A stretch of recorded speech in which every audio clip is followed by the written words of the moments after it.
Months have been the most difficult for a generation, and I know that the thoughts of the whole House are with all those who have lost loved ones during the pandemic. I also want to pay tribute to every person in this country for playing their part, whether working on the front line, staying at home to prevent the spread of the virus, or working on vaccine development and supply. And it's that vaccination programme that has brought hope, allowing us to set out the cautious but irreversible roadmap out of lockdown. Mr. Speaker, this morning I had meetings with ministerial colleagues and others, and in addition to my duties in this House, I shall have further such meetings later today. Let's go to Stephen Farry. Stephen. Thank you, Mr. Speaker.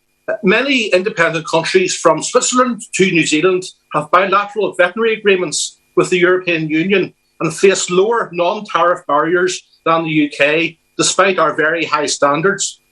With the Food and Drink Federation reporting a massive drop in UK food exports, over 90% in some areas, and furthermore SPS checks constituting the main challenge for the Northern Ireland Protocol, surely the Prime Minister should be making it a priority to negotiate a bespoke UK-EU veterinary agreement.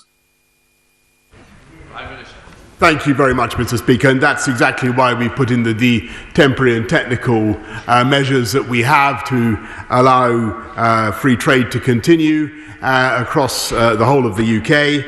And it's very, very important for those who object to the measures that we have taken that the protocol should uphold the principle of east-west trade as well as north-south trade, and that's exactly what we're trying to do.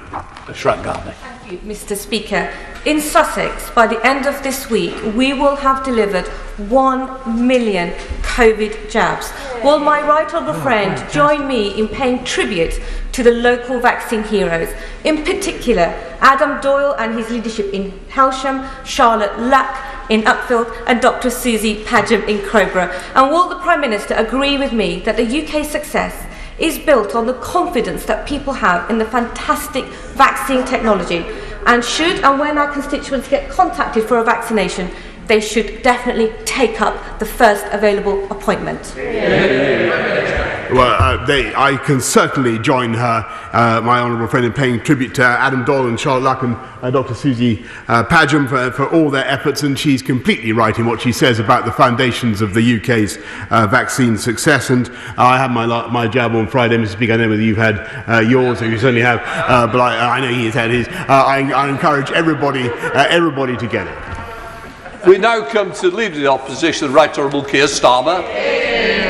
Thank you, Mr. Speaker. Can I start with joining the Prime Minister in his remarks about yesterday's day of reflection for the 126,000 people who lost their lives to COVID. That's a shocking number, and behind every one of those numbers is a grieving family. As soon as restrictions lift, there must be a full public inquiry, because that is the only way we can get to the bottom of the many mistakes that were made during the pandemic and find justice for those who've suffered so much. Mr. Speaker, why did the Prime Minister promise at the last election that he would, and I quote, not be cutting our armed services in any form?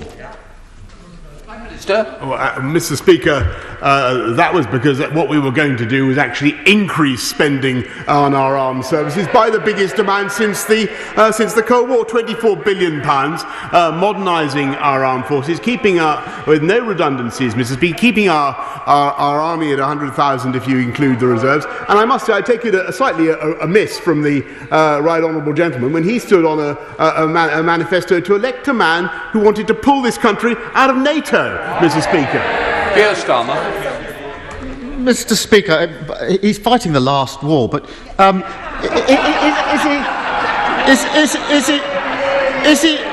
is he trying to pretend, hidden in that answer, that the army stands at over 100,000, the number the Prime Minister quoted there, because it's absolutely clear from the Secretary of State for Defence's statement that I think he made here on Monday. He was absolutely clear. His words, "I have therefore taken the decision to reduce the size of the army to 72,500 by 2025. Only this Prime Minister could suggest that a reduction from 82,000 to 72,000 is somehow not a cut. But the Prime Minister didn't answer my question, which was why did he make that promise?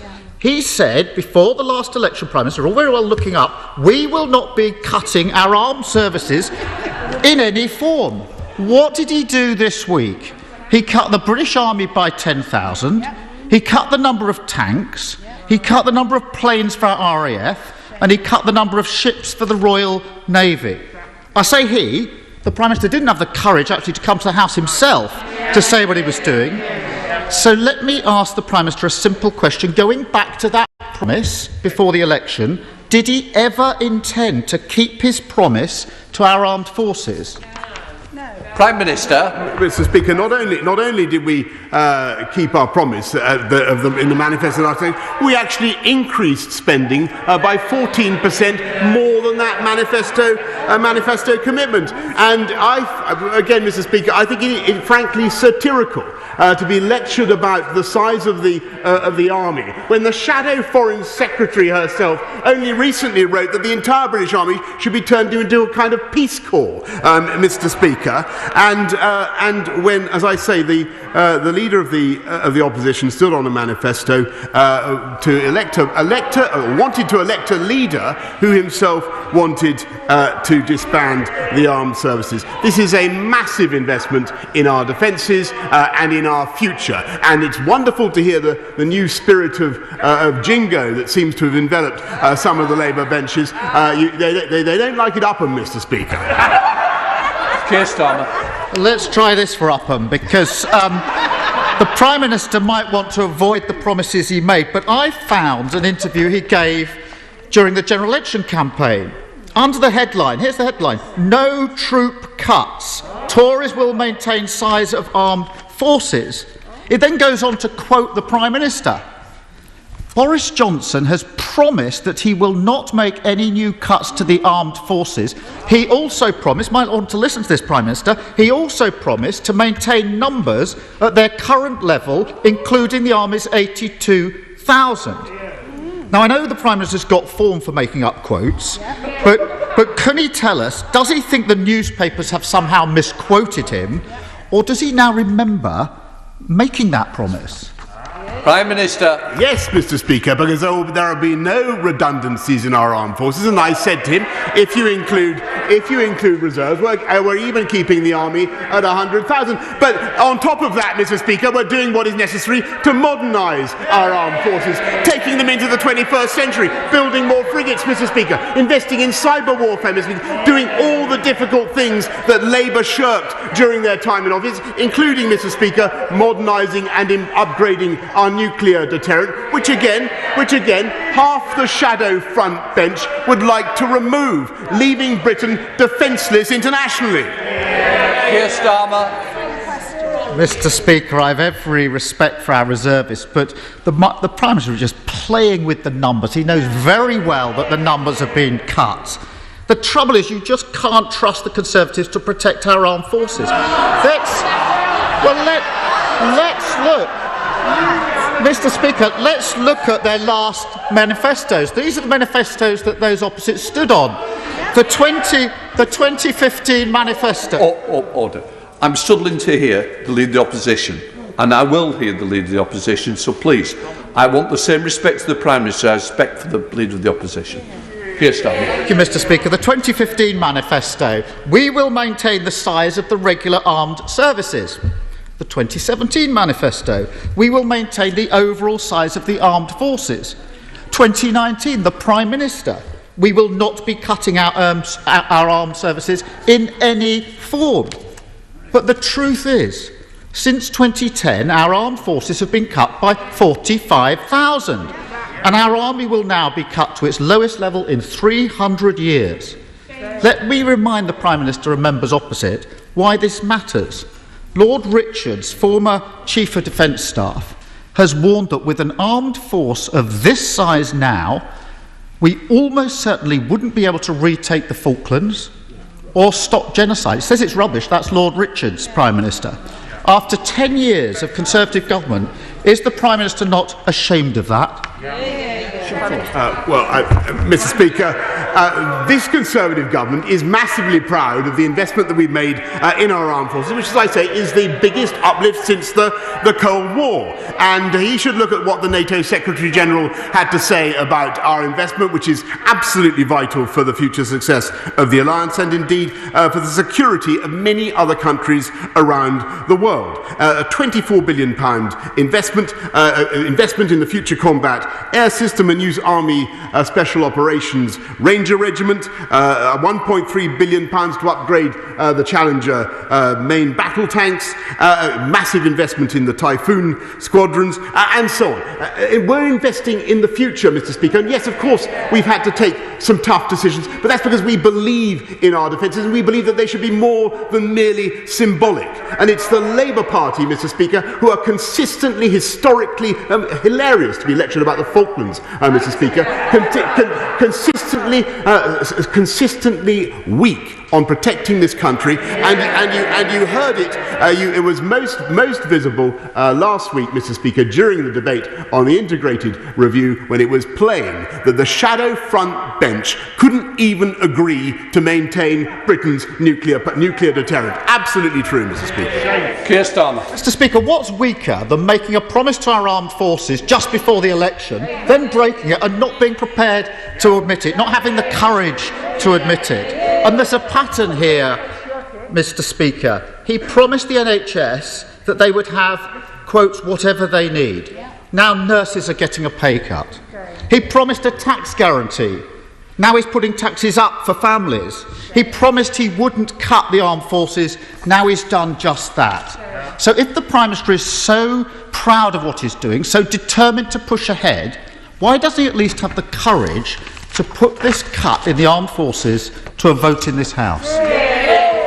Prime Minister. Mr. Speaker, I'm proud of what we're doing to increase spending on the armed forces by the biggest amount since the Cold War. The only reason we can do that, Mr. Speaker, is because under this Conservative government we've been running a sound economy, and it's also because we believe in defence. We've been getting on with the job. He talks about nurses and investment in the NHS. I'm proud of the massive investment that we've made in the NHS, and actually we have 60,000 more nurses now in training, and we've increased their starting salary by 12.8%. We're getting on with the job, Mr. Speaker, of recruiting more police. 20,000 more police. I think we've done 7,000 already. While they're out on the streets, Mr. Speaker, at demonstrations shouting, "Kill the bill," Mr. Speaker. That's the difference. That's the difference between his party and my party. We're pro-vax, Mr. Speaker. We're low tax. And when it comes to defence, we've got your backs, Mr. Speaker.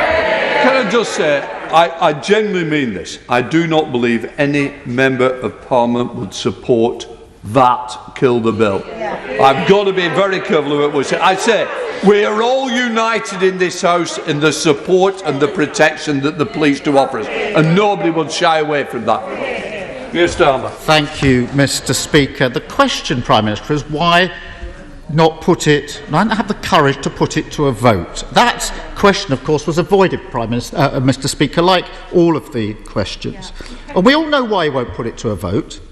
Let me quote his Conservative MP, Chair of the Defence Select Committee, because he recognises, and he has experience and respect across the House, he recognises that this review means dramatic cuts to our troop numbers, tanks, armoured fighting vehicles, and more than 100 RAF aircraft. And he goes on to say, your MP, Prime Minister, cuts that if tested by a parliamentary vote, I do not believe would pass.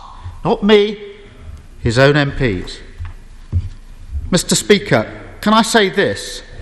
Because I want to turn to another issue that affects thousands of jobs in many communities across the country. 5,000 jobs are at risk at Liberty Steel, with many more in the supply chain. The UK steel industry is under huge pressure, and the government's failure to prioritise British steel in infrastructure projects is costing millions of pounds in investment. So will the Prime Minister now commit to working with us and the trade unions to change this absurd situation, to put British Steel first and do whatever is necessary to protect those jobs? Mr. Speaker, I'll just remind, I'm of course happy to cooperate in any way, but the steel output halved under the Labour government. I share very much the anxiety of families of steel workers who work in Liberty Steel, and that's why my honourable friend, the Business Secretary, has had, I think, 3 meetings just in the last few days with Liberty Steel to take the question forward, see what we can do. We are actively engaged. We're investing huge sums in modernising British Steel, plants and making them more environmentally friendly. But we have a massive opportunity, Mr. Speaker, because this government is engaged on a £640 billion infrastructure campaign. HS2, the great Dogger Bank wind farms, Hinkley, all the things that we're now building, the Beeching Railway reversals, all the things that we're doing across the country, they will call for millions and millions of tonnes of British steel. And now, Mr. Speaker, thanks to leaving the European Union, we have an opportunity to direct that procurement at British firms in the way that we would want to do. Whereas I know that the right honourable gentleman would like nothing more than to take this country back into the European Union and remove that opportunity for British steel and British steel workers. Miller. Thank you, Mr. Speaker. Last night I spoke with young people in Aberconwy about their experiences of 12 months living with lockdowns. They were very articulate about the challenges they've overcome and about their concerns for their future, finding a job, moving to a new university.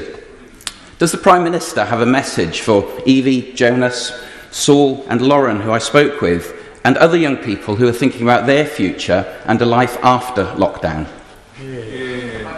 Yes, my message is just to thank them and to say for what they put up with, and to say I'm sorry about how difficult it has been for their generation. I don't think there can be any group of young people who have been put through much or have had to sacrifice so much in our lifetimes, and we owe it to them to repair their education and to get them into work as fast as we possibly can, and that's why we've set out the £2 billion Kickstart Fund and many other schemes which I hope will be useful to his constituents. Let's go to the Leader of the SNP, Ian Blackford. Ian. Thank you, Mr. Speaker. Yesterday, my brilliant colleague, the member for Airdrie and Shotts, made his final speech to this Parliament. He is standing for the Scottish Parliament and is doing the right thing by stepping down as an MP. By doing the right thing, he will avoid a dual mandate and a separate by-election that would cost the public £175,000.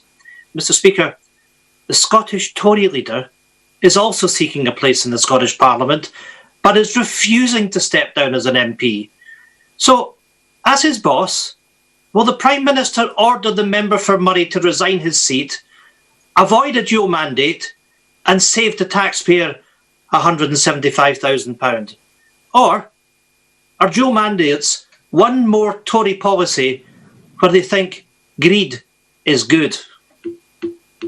Prime Minister. I think my honourable friend, the member for Murray and Ross, is doing an excellent job of holding the Scottish National Party to account for their manifold failings, not least on education, failing to deliver on crime, and failing, in my view, to deliver for the people of Scotland, so caught up as they are in their desire for independence and another referendum. And I'm for separation. I'm amazed, actually, that he hasn't mentioned it so far, but perhaps he will now.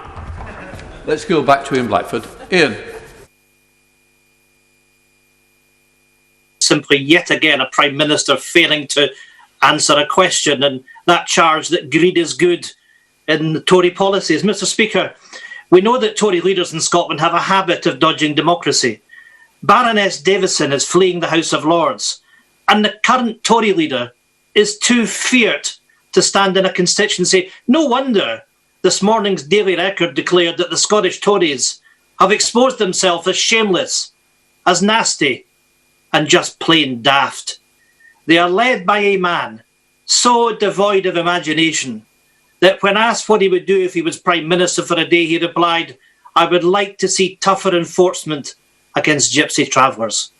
Does the Prime Minister really have confidence in a Scottish Tory leader who doesn't even have the courage to put himself before the voters in a Scottish constituency? Of course, Mr. Speaker, and the right honourable gentleman represents a party that's so devoid of imagination that it can't come up with any workable solutions to help the people of Scotland improve their education, improve the fight against crime, cut taxes in Scotland, where they're the highest in the whole of the UK. They're so devoid of imagination, Mr. Speaker. They're the one track record. All they can talk about is a referendum to break up the United Kingdom. That's their song. I'm amazed, actually. It's twice he hasn't mentioned it. Maybe he's getting nervous of singing that particular song. How do you know? It's rather curious, Mr. Speaker. Well, he's not coming back, is he? But next week, let's see, or after Easter, let's see if he mentions it again. Maroon cakes. Thank you, Mr. Speaker. As my right honourable friend has already said, the steel industry is fundamental to our future in the UK, and we can't reach our net zero commitments or our infrastructure targets without steel. But Stocksbridge Speciality Steels in my constituency does have an uncertain future because of the funding challenges faced by Liberty Group. The Stocksbridge Works is a strategic asset of national importance. So what assurances can my right honourable friend give my constituents that the government will do what it takes to safeguard jobs and livelihoods and secure the future of steelmaking in the UK? I thank my honourable friend, and she's a passionate and successful advocate for her constituents and for steelmaking in this country, in which this government passionately believes. And that's why, as I was saying to the right honourable gentleman, we're supporting the UK steel industry with more than 500 million of relief, but also with huge investments to make our steelmaking more greener and more competitive. And we will do everything we can, Mr. Speaker, to ensure that we continue with British jobs for producing British steel with the infrastructure investments that I mentioned and directing that procurement at British jobs in the way that we now can. David. The Prime Minister talks about restoring freedoms as we emerge from the lockdown. It is pushing a bill that will restrict one of our most fundamental freedoms, the right to peaceful protest and peaceful assembly. And tomorrow, he is asking for another blank cheque to restrict everyone's freedoms until September, even though we now know the vast bulk of the Coronavirus Act is not needed to tackle the pandemic. So will the Prime Minister, for once, match his actions to his words, drop these draconian laws and instead publish a roadmap to revive civil liberties and freedoms in our country? I sympathise very much with his desire to see freedoms restored, and I want to do that as fast as we possibly can. That's why we've set out the cautious but we hope irreversible roadmap that we have, which I hope that he supports, and I hope the right honourable gentleman also supports, so you can never tell, Mr. Speaker. But what we also want to do is to make sure that we're able to deal with the very considerable backlog that we faced because of the pandemic, so making sure that we have powers still to accelerate court procedures with Zoom courts, to make sure that we allow volunteers to continue to help in the NHS, retired staff to come back to the colours, powers that are necessary in education. It is important to be able to continue with those special measures for the months ahead, and that's why we've set out the bill as we have. Lucia. Mr. Speaker, my constituent Tracy Felsted is at the Court of Appeal today, along with 41 other sub-postmasters. She is seeking to clear her name in a grotesque miscarriage of justice, the Post Office Horizon scandal. The court has heard that the institutional imperative to back a flawed IT system and to convict sub-postmasters, destroying lives of decent men and women in a ruthless determination to protect the post office, come what may. Taxpayers will be picking up the bill for this multi-million-pound reckless wrongdoing. Does the Prime Minister agree with me that in order for justice to be truly done, that those responsible for this failure and its cover-up, they must be held to account? Does he agree that heads should roll? Well, Mr. Speaker, we've certainly, I certainly understand my honourable friend's strong feelings on this issue, and her campaign is one I think that is shared by many members across this House, and that's why we launched the Post Office Horizon IT inquiry, which has made actually quite fast progress. And yes, we do want to learn the lessons. Yes, we do want to make sure that the right people are held to account for what happened, and that the Post Office never repeats a mistake like this. Let's go to Alan Dorrans. Alan. Thank you, Mr. Speaker, and good afternoon. Subject to certain conditions being met, the Northern Ireland Act of 1998 allows for the Secretary of State of Northern Ireland to call a referendum on Irish reunification, and for Northern Ireland to leave the United Kingdom within 7 years of a previous referendum. These conditions for a referendum have all been more than met in Scotland since the independence referendum in 2014, 7 years ago. We are allegedly a union of equal nations. So why, as a Democrat, will the Prime Minister not agree to a Section 30 order enabling the democratic will of the people of Scotland to be measured? Is it because he's fearful of the likely outcome? Prime Minister. Mr. Speaker, I knew it wouldn't be long. There they are. The reason, Mr. Speaker, there's a couple of reasons. First of all, as senior members of his party said, it was a once-in-a-generation event in 2014. I think the point of view that is shared across the House, and quite rightly. But the other reason, which is absolutely plain to most people in this country, is that we're all trying to build back better, get out of a pandemic, and I think that is the priority for the British people. I think it's the priority for the whole country, and I think people are frankly amazed to hear the Scottish Nationalist Party still, in these circumstances, banging on about their constitutional obsessions. Let's go to John Long. Mr. Speaker, Scottish rugby legend Doddy Weir lives in my constituency and has been diagnosed with motor neuron disease. Doddy's foundation, the My Name's Doddy Foundation, is campaigning alongside the research community, patients, MND Scotland and the MND Association for the government to invest £50 million over 5 years to establish a virtual MND research institute. Now, I understand positive discussions have already taken place with the Health Secretary, but it's important to ensure other priorities such as this are not lost in the pandemic. Will the Prime Minister commit the government to supporting this initiative so we can work towards finding a cure to this devastating disease? I thank my honourable friend very much for raising this important question and for championing research into motor neurone disease, and I thank him also for raising the excellent work of the My Name is Doddy Foundation. And we've spent £54 million in the last 5 years towards this cause, Mr. Speaker, and we're looking now at ways significantly to boost the research that we're supporting. Let's go to Abdul Khan. Abdul. Mr. Speaker, a year into this crisis and more than 126,000 lives have been lost. Behind this staggering figure are millions grieving their loved ones. In my family, we have lost an entire generation. I couldn't hold my mom's hand as she lay dying, and I recently lost both my father and mother-in-law within just days of one another. Grieving families like mine want and deserve to understand what happened, and if anything could have been done to prevent this tragedy.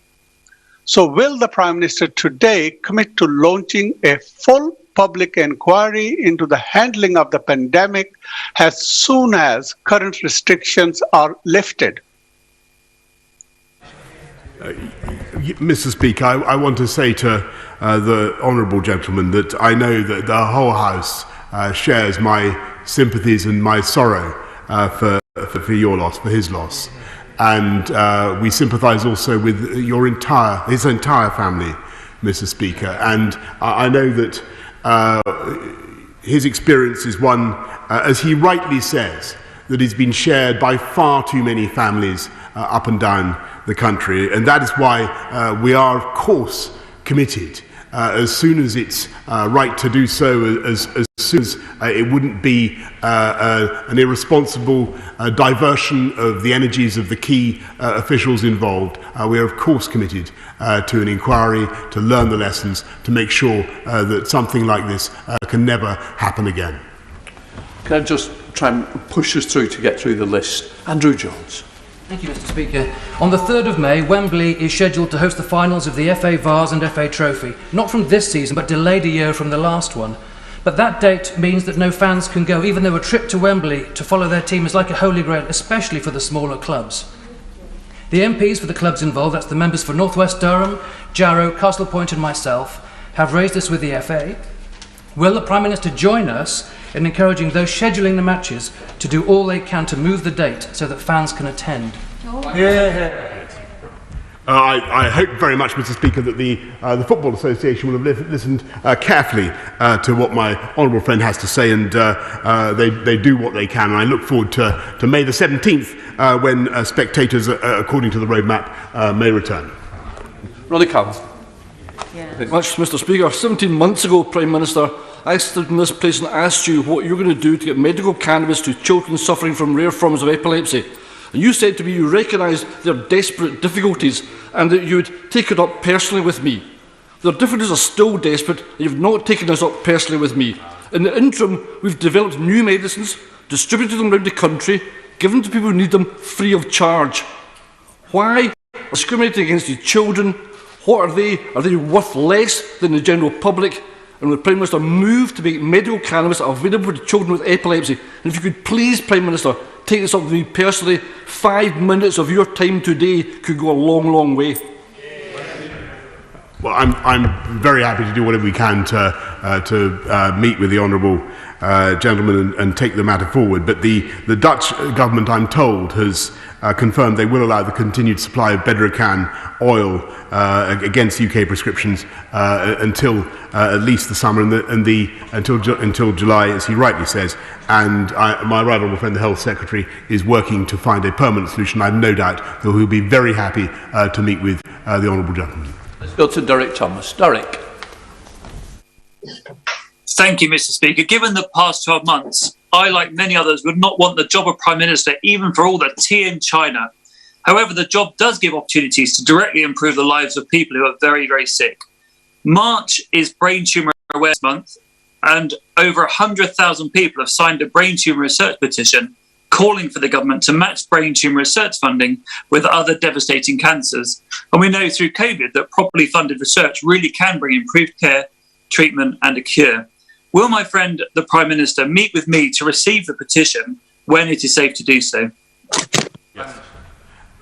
Yes, indeed, Mr. Speaker, and I thank him for what he's doing. I congratulate him for what he's doing to champion research into brain cancer, and I know from activists in my own constituency, where the Centre of Hope runs the Hillingdon Brain Tumour Injury Group, how vital it is, because too often people don't appreciate the number of people who are the victims of brain tumours, and we've put another 40 million into brain tumour research, and we are certainly going to put more, and I look forward to meeting my honourable friend. Let's go to Emma Lewell-Burke. Emma. Thank you very much, Mr. Speaker. My constituents, Ronald and Julia Sheriff's daughter, Danielle, currently lives in Gran Canaria. Last year, aged just 33, she suffered an aneurysm. Danielle remains deeply unwell and her family are crowdfunding to bring her back home to live. They have been advised that when she does return home, she won't be eligible for the treatment that she needs on the NHS. Please, can the Prime Minister support the crowdfunder Danny and give his personal assurance that she will receive the care that she needs from our NHS? I thank her very much for raising the case, and my deepest sympathies with Danielle and her family, and will make sure that the relevant health minister meets her to discuss the case as fast as possible. Right, let's just go to Kelly Tolhurst. Kelly. Thank you, Mr. Speaker. 40 years on from my predecessor, Dame Peggy Fenner's opposition to the closure of Chatham Dockyard with the loss of thousands of jobs, I am now opposing the closure of what today is Chatham Docks, with the loss of over 1,000 skilled jobs. This regionally important asset, home to successful maritime and construction businesses, all growing in spite of COVID to make way for flats, short-term profit for the landowner at the expense of long-term economic and environmental benefit. Does my right honourable friend agree with me, local councillors and the Save Chatham Docks campaign, that coastal infrastructure plays a significant role in the growth of our local economies, creating jobs in clean maritime technology, contributing to our net zero ambition? Yes, Mr. Speaker, one of the reasons why we put £24 billion into defence alone is that it drives 400,000 jobs around the country, including the building of new frigates and new ships of all kinds. And I hope very much that Chatham will benefit from the £100 million funding we put in the 24th of December to rejuvenate coastal towns. The matter she raises, the planning issue she raises, is a matter for the local council, but I do hope a solution can be found which gives the benefits that she describes for the local community. Let's go to Paul Blomfield. Paul. Thank you, Mr. Speaker. Last night I met again with leaseholders whose lives have been torn apart by the cladding and building safety scandal. Now, the Prime Minister will recall that he told the House on the 3rd of February, and I quote, "No leaseholder should have to pay for the unaffordable costs of fixing safety defects that they did not cause and are no fault of their own. No ifs, no buts, an unequivocal pledge." Now, the government's measures so far fall well short of fulfilling it. So could the Prime Minister say now, not what has been done, but what he will do to deliver his promise? Mr. Speaker, in addition to the £3.5 billion of investment that we're provided to remediate the cladding and the 1.6 billion that we've already done, we're providing a new scheme for leaseholders in the lower risk buildings of I think the kind that he's describing to pay for unsafe remediation over the long term, and there will also be a new levy and tax on developers so that they also contribute to the remediation costs. Sir Mike Penny. Very much, Mr. Speaker. Before the Prime Minister became Prime Minister, we had a discussion to do with the prescribed medical use of cannabis and how it was helping to save really seriously ill children, not hundreds of thousands, but about 150. We changed the law in November 2018 to make it legal for these prescriptions to be written, prescriptions written by top consultants. Today, we have 3 children that have it free on the NHS, and around about 150 children that have to beg and borrow their families and remortgage their homes so that they can actually pay around about £2,000 a month. Prime Minister, this is wrong. As a father, like I am, you would do everything possible for your families. And these families are doing everything possible for their children.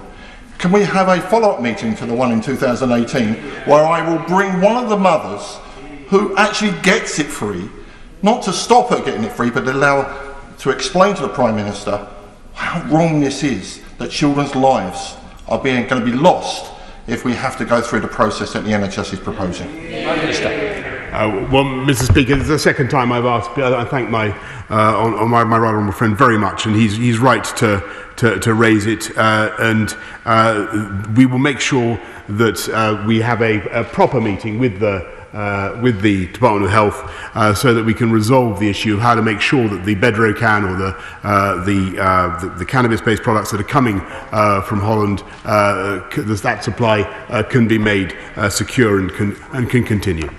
Don Butler. Thank you very much, Mr. Speaker. And Mr. Speaker, can I personally thank you for your support for Parliament's COVID memorial quilt.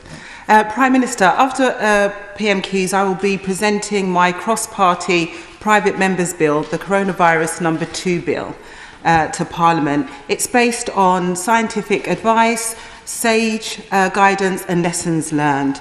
Will the Prime Minister please commit to reading this bill and please provide me with a written response, maybe by tomorrow? I know that's a bit of a long ask, but if not, within the next 2 weeks. Thank you. I'm very happy to make that commitment, Mr. Speaker. Let's go to Philip Davis. Philip. Thank you, Mr. Speaker. To paraphrase the late, great, much missed Eric Forth, Mr. Speaker, I believe in individual freedoms and individual responsibility. I believe that individuals make better decisions for themselves, their families and their communities than the state makes for them. I loathe the nanny state and I believe in cutting taxes. Prime Minister, am I still a Conservative? Yes, Mr. Speaker. Let's go to Dave Dugan. Dave.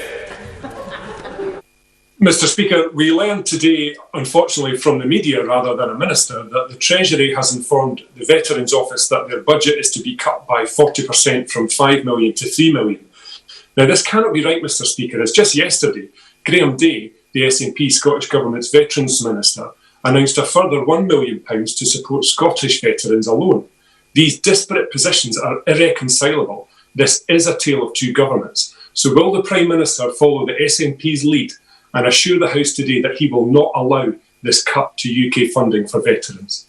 Prime Minister. Not only was this the first government to create a veterans minister specifically with the charge of looking after veterans, Mr. Speaker, not only have we invested in them, but we've also taken steps to protect our armed service veterans from vexatious litigation pursued by lefty lawyers, Mr. Speaker, a kind sitting not a million miles away from me today, who pursue them long after they have served Queen and country, and when no new evidence has been provided. We tried to protect them, Mr. Speaker. We have protected them, and that party voted against it, Mr. Speaker. Let's go to Andrew Bridgen. Andrew Bridgen. Thank you, Mr. Speaker. The Prime Minister has always enjoyed his visits to my constituency of North West Leicestershire, whether it's Ashby de la Zouch on the eve of the historic referendum or Castle Rock School, Colville, last August. He will therefore be pleased, but not surprised, that Leicestershire County Council for the last 3 years has been the most productive county authority in the country, despite also being the lowest funded.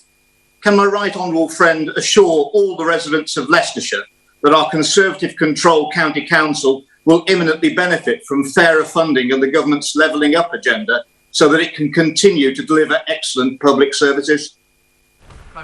Yes, Mr. Speaker. I thank Leicestershire County Council for the way they're conducting themselves and for delivering value for money. And that is what the elections that are coming up in May are all going to be about, Mr. Speaker. Invariably, it is Conservatives who deliver better value, who deliver better services and lower taxes. And that is what Leicestershire County Council has done, and I congratulate them on it, and I fully agree with what my honourable friend has said. Chris Elmer. Grateful, Mr. Speaker.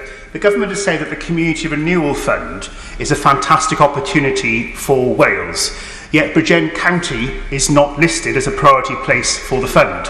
And on the 10th of February, at the dispatch box, the Prime Minister invented, and I quote, a world-leading battery plant for Bridgend in response to the significant job losses we've faced across my county borough in the last 2 years. Something the Prime Minister has still refused to apologise to my constituents for. When will he stop treating my constituents as an afterthought? Keep true to his promise of not a penny less for Wales and ensure that he brings real investment to my constituents in Ogmore. Well, I can tell that the honourable gentleman in Ogmore and across Wales, the people of Wales and the Welsh Government will receive an additional £5.2 billion of resource funding on top of the spring budget funding of 2020-21. 800 million of the Levelling Up Fund is going to the devolved nations, and each local authority in Wales will receive £125,000 in capacity funding, and I look forward to working with him and with Welsh local government to deliver those improvements. That's the final question. I'm now suspending the House for 3 minutes to enable the necessary arrangements before we start the next business. Order.